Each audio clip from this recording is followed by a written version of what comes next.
নীলফামারী পৌরসভা মাঠের জনসভায় শিগগিরই যোগ দেবেন বিএনপি চেয়ারম্যান তারেক রহমান। এরপর তিনি যুক্ত হবেন দিনাজপুরে। নীলফামারী এবং দিনাজপুর দুই জায়গা থেকে আমাদের সাথে যুক্ত আছেন সহকর্মীরা। শুরুতেই যাব নীলফামারীতে, সেখানে আছেন সহকর্মী মাহমুদ রাফিন। রাফিন, তারেক রহমান কখন এসে পৌঁছাবেন জনসভায় এবং তিনি বক্তব্য কখন রাখবেন এবং নেতাকর্মীদের মধ্যে উচ্ছ্বাস উদ্দীপনা কেমন দেখছেন?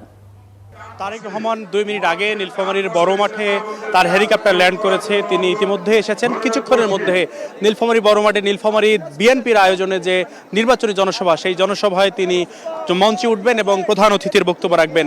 মূলত কিছুক্ষণ পূর্বে তিনি ঠাকুরগাঁও বড় মাঠে বক্তব্য রেখেছেন নির্বাচনী জনসভায়। সেখানে তিনি কিন্তু ঠাকুরগাঁওয়ের যে বন্ধ বিমানবন্দর চালু সহ নানাবিধ প্রতিশ্রুতি দিয়েছেন, তার পরিকল্পনার কথা জানিয়েছেন।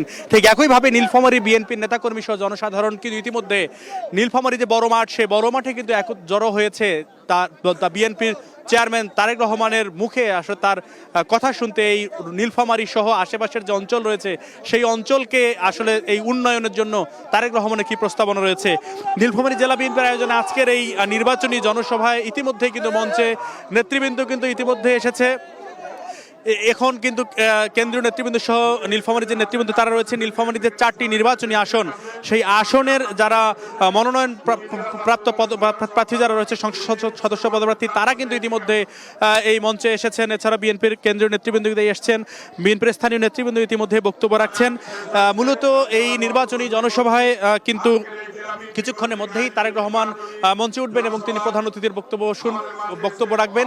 তার বক্তব্য শোনার জন্য কিন্তু নীলফামারী জেলা বিএনপি সহ আপামর জনতার যে নেতাকর্মীরা ইতিমধ্যে মাঠে উপস্থিত হয়েছেন, তারা কিন্তু মুখে আছেন যে এই নীলফামারী সহ আশেপাশের যে এই এলাকার উন্নয়নের জন্য তারেক রহমানের পরিকল্পনা শুনবেন। দলীয় নেতাকর্মীরা বলছেন যে তার এই আগমনকে ঘিরে কিন্তু তারা অনেকটা উচ্ছ্বাসিত, অনেকটা আনন্দের আমেজ বইছে নেতাকর্মীদের মাঝে। তারা বলছেন দীর্ঘ 17 বছরের রাজনৈতিক নির্বাসন ছেড়েই দেশে আসার পর এই যে ত্রয়োদশ জাতীয় সংসদ নির্বাচন, এই নির্বাচনকে কেন্দ্র করে তার যে নির্বাচনী সফর, এই নির্বাচনী সফরে তিনি কিন্তু কয়েকদিন পূর্বেই রংপুরে এসেছেন। আজ কিন্তু তিনি ঠাকুরগাঁও, নীলফামারী এবং এরপরে দিনাজপুরের বিরামপুর সরকারি কলেজ মাঠে তিনি বক্তব্য রাখবেন। তার এই সফরকে ঘিরে কিন্তু এই এলাকার যে নেতাকর্মীরা আছে, সংসদ সদস্য পদপ্রার্থী রয়েছেন, তারা বলছেন যে তার এই সফর, তার এই পরিকল্পনার কথা কিন্তু আগামী ভোটে ভালো প্রভাব রাখবে। আয়েশা। রাফিন, আপনাকে ধন্যবাদ। দর্শক, নীলফামারীর পর দিনাজপুরে যুক্ত হবেন বিএনপি চেয়ারম্যান তারেক রহমান। আমরা এখন দিনাজপুরে যুক্ত হব, সেখানে আছেন সহকর্মী মোস্তাফিজুর রহমান।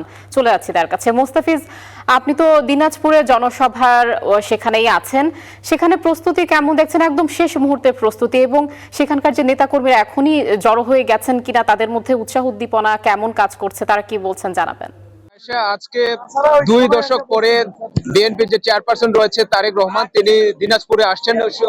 যদি বা এটি দিনাজপুর সদরে নয়, দিনাজপুরে যে বিরামপুর উপজেলা রয়েছে, সেই বিরামপুর সরকারি কলেজ মাঠে থেকে এখানে আসবেন এবং নির্বাচনী জনসভায় তিনি বক্তব্য রাখবেন।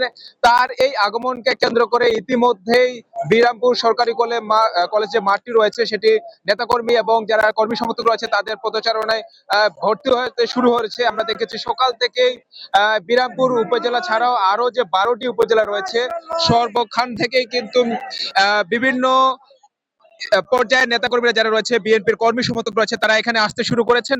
তাদের কেউ কেউ মাথায় ক্যাপ, ফিতা সহ, টি শার্ট সহ পরিহিত অবস্থায় তারা এখানে আসেন এবং বিভিন্ন ধরনের স্লোগান তারা কিন্তু দিচ্ছেন তারেক রহমানের আগমনের উপলক্ষে। এবং আরেকটা বিষয় জানিয়ে রাখি, তারেক রহমান ইতিমধ্যেই ঠাকুরগাঁও তার যে নির্বাচনী জনসভা ছিল সেটি শেষ করে নীলফামারীর উদ্দেশ্যে রওনা দিয়েছেন। কিছুক্ষণ পরে হয়তো সেখানে বক্তব্য রাখবেন। সেই নীলফামারী নির্বাচনী জনসভায় বক্তব্য রাখার শেষ করে তিনি কিন্তু দিনাজপুরে আবারও ফিরবেন।